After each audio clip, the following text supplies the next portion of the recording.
சரி இந்தாங்க.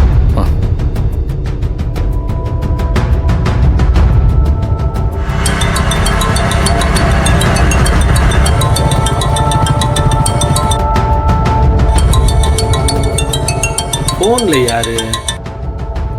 ஹலோ, யாரு? டே முத்து, நான் தான் அன்பு. என்ன மாப்ள, புது நம்பரா இருக்கு? இங்கே மெடிக்கலுக்கு வந்திருந்தேன். வரும்போது ஃபோனை வீட்லேயே மறந்து வச்சுட்டு வந்துட்டேன். அதான் மெடிக்கல் நம்பர்லேருந்து கூப்பிடுறேன். நான் சொல்கிற நம்பருக்கு ஒரு 40 ரூபா மட்டும் அனுப்பி விட்றியா? யாருக்கு மாப்ள உடம்பு சரியில்லை? ஆனந்திக்கு தான்டா. சாப்பிட்டது ஏதோ ஒத்துக்கல போல, வாமிட் பண்ணிக்கிட்டே இருக்கா. சரி மாப்ள, நீ நம்பர் சொல்லு. அண்ணா உங்கள் நம்பர் சொல்லுங்களேன். 98.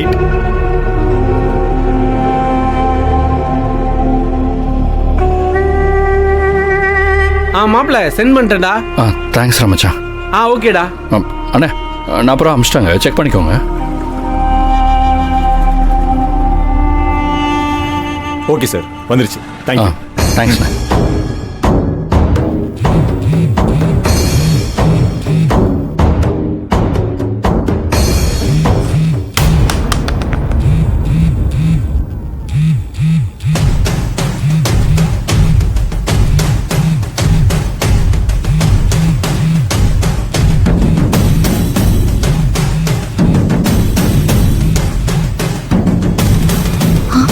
அக்கா போன் பண்ணுது. ஹலோ அக்கா. அடியே ஆனந்தி, என்ன தாண்டி பண்ணிட்டு இருக்கவ? உனக்கு 80 தடவை போன் அடிக்கிறது, ஏன் போனை எடுக்கவே மாட்டேங்கிற? உடம்பு சரியில்லைன்னு போன சைலண்ட்ல போட்டு படுத்துட்டேங்க்கா, அதையும் கேட்கல. அதெல்லாம் கிடக்கட்டும். இப்ப நீ எங்க இருக்கவ? அன்பு வீட்லயா? ஆமா. ஏன் இப்படி பதட்டமா பேசுற? என்ன ஆச்சு? அப்பா ராவோட ராவா சென்னைக்கு கிளம்பி வந்துட்டாரு புள்ள. எனக்கு இப்பதான் அம்மா சொல்லுச்சு. என்னக்கா சொல்ற? அப்பா எதுக்கு இங்க வந்தாரு? அது குடுகுடுப்புக்கார இன்னும் 48 நாள்ல எனக்கு கல்யாணம் நடந்தாகணும்னு சொல்லிட்டு போயிட்டான் புள்ள. ஜோசியரை கூப்பிட்டு பார்த்ததுக்கு சென்னையில ஏதோ ஒரு கோயில்ல பரிகாரம் பண்ண சொல்லிருக்காரு. அதுக்குதான் அப்பா அங்க கிளம்பி வந்திருக்காரு. அவர் அங்க சென்னை வந்து இறங்கி ஆட்டோல தான் ஹாஸ்டலுக்கு போய்கிட்டு இருக்காரு. ஐயோ ஐயோ, நீ ஹாஸ்டல்ல தங்கல, உன்னை வெளியே அனுப்பிட்டாங்கன்னு மட்டும் அப்பாக்கு தெரிஞ்சது பெரிய பிரச்சனை ஆயிடுப்புல. உடனே உன் கூட்டாளிக்கு போனை போட்டு அப்பாவை வார்டன் கிட்ட பேச விடாம தடுத்து பேச்சு கொடுத்துட்டு இருக்க சொல்லு. நீ வெரசா கிளம்பி போய் நிலைமை எப்படி ஆச்சும் சமாளிப்புல. சரிக்கா, நான் பாத்துக்கிறேன். அப்பாவை பார்த்து பேசி நான் பொறவு உனக்கு போன் போடுறேன். சரி புள்ள. ஹாஸ்டல்ல இப்ப யாருக்கு போன போடுறது? காயத்ரிக்கு பண்ணுவோம். ஏய் காயத்ரி, ஆனந்திக்கு ஃபோன் பண்ணி இப்பயாவது ஹாஸ்டலுக்கு வர சொல்லு.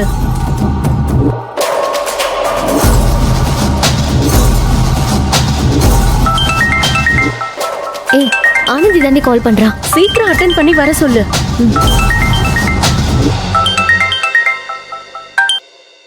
ஹலோ ஆனந்தி.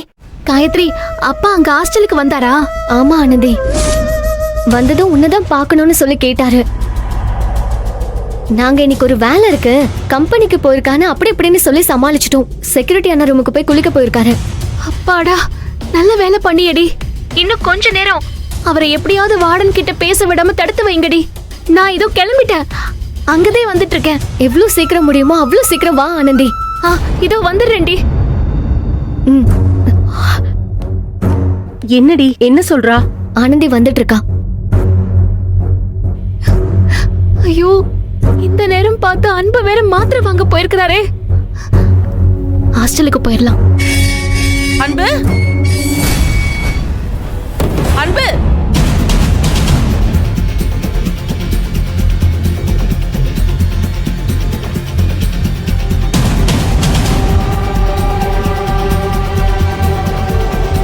அண்ணா பைக்கு காணோம். அண்ணாவும் ஆனந்தியும் வெளியே போயிருப்பாங்களோ? கடவுளே, ஆனந்தி உள்ள இருக்க கூடாது. அண்ணா எங்கேயாவது வெளியே கூட்டிட்டு போயிருக்கணும். டேய் அன்பு, எங்கடா இருக்க? அன்பு, அன்பு, டேய் அன்பு, எங்கடா போன? அம்மா, அண்ணா பைக் இங்க இல்லம்மா. அவன் எங்கேயோ வெளியே போயிருக்கான். உடம்பு சரியில்லைன்னு என்கிட்ட பொய்ய சொல்லிட்டு அந்த ஆனந்தியை கூட்டிக்கிட்டு வெளியில போயிருக்கான் அவன். ஆத்தி, நம்ம இங்க இருக்கிறது அன்பு அம்மாவுக்கு தெரிஞ்சிருச்சு போலயே. இந்த நேரம்னு பார்த்து ஐயோ அன்பு வேற இங்க இல்ல. இப்ப என்ன பண்றது? நீ ஃபோன் போடுறியா அவனுக்கு? மா நான் சொல்றத கொஞ்சம் கேளுமா. அவன் வீட்டுக்கு வந்ததுக்கு அப்புறம் பேசிக்கலாம். ஏய், நான் சொல்றத முதல்ல நீ கேளு. அவனுக்கு போனை பண்ணு. அவன் எங்க இருந்தாலும் உடனே இங்க வர சொல்லு. போனை பண்றீ?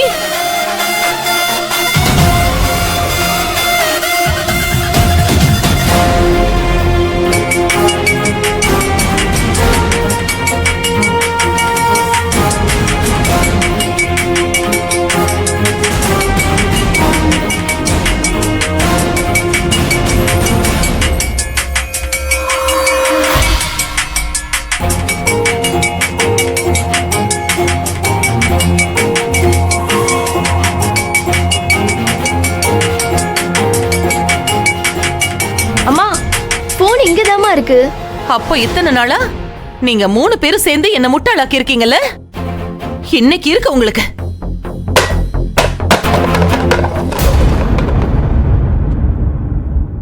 பின்னாடி என்னடி சத்தம்? மா ஏதாவது பூனையா இருக்குமா? அது எந்த பொண்ணுன்னு நானும் பாக்குறேன். தள்ளு.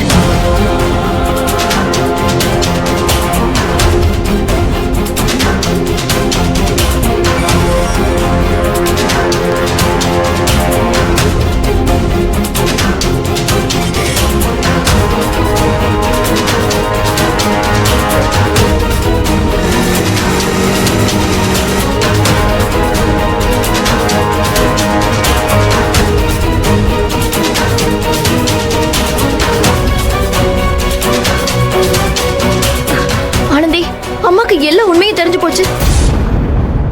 இப்ப நீங்க கேட்டு திறந்து போனாலோ செவரேறி குதிச்சு போனாலோ அம்மா பாத்துருவாங்க. அம்மா பின்பக்கமா தான் வராங்க. கொஞ்ச நேரம் மாடியில இருங்க, நான் அம்மாவை எப்படியாவது சமாளிச்சிடுறேன். ஐயோ யாழினி, எனக்கு வேற பிரச்சனை இருக்குது யாழினி. நான் இப்பவே ஹாஸ்டலுக்கு போய் ஆகணும். ஐயோ அதெல்லாம் அப்புறமா பாத்துக்கலாம். நீங்க முதல்ல மாடிக்கு போங்க. போங்க போங்க, சொன்னா கேளுங்க. போங்க.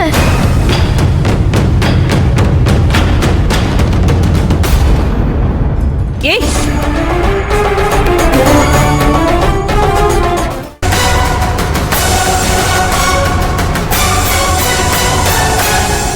நீ இங்க என்ன பண்ணிட்டு இருக்க? இல்லம்மா, இங்க யாராவது இருக்காங்களான்னு பார்க்க வந்தேன்.